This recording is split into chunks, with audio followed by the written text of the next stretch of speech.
Hey tubers, happy holidays to you all. Okay, we got a 2013 Dodge Durango with the hemi engine, 5.7, misfire, cold start, timing performance. Okay, interesting codes. All right, I'm gonna start it up, and you're gonna see how it runs. Okay, it doesn't hold idle. I have to rev it up a little bit. If I put it in drive, it barely holds idle. No, it doesn't. I have to. Okay, so what we got here is this. We got misfire, and this is where we go to look for it. We're going into, yeah, all right. We're going into system tests, functional tests, system tests. It says error code, but that's okay, because it goes in there, and we check which cylinder is misfire. Very nice function the Dodge offers. Okay. All right. So I'm gonna start it again. Let's watch misfires. 1, 2, 3, 4, 5, 6, 7, 8. 6, 7, 8. Okay.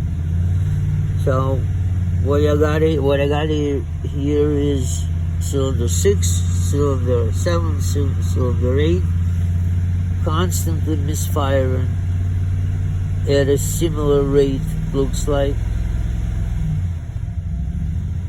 Okay. And the rest of them, now it's shut off.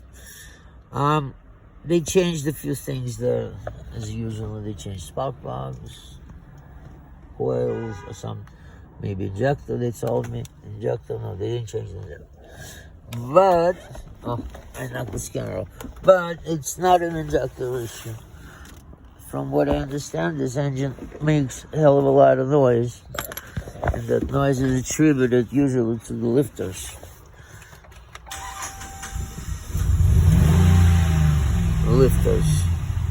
Right? And also it shows a timing code. No, I can't hold it right. I can't keep it running unless I give it a lot of gas. A little bit of gas. So the lifters on these engines are notorious for failure, right? And it shows a timing code on top of it, which is it says cold start timing performance. I'm not sure if it's two different issues, or this is one bad engine altogether. I'm not sure. Okay, so we're gonna open it up. We're gonna see what happened there. It's not that hard to open. The intake manifold has to come out, and then we can actually see the lifters, and we can test and make sure what lifters failed and what didn't. Usually it is a lifter failure most of the time. All right, if you like my stuff, I'm gonna start it again. As usual, please subscribe. Please tell your friend. And this is an engine problem. All right, we're gonna claim it as an engine problem. See what happens. Who's there?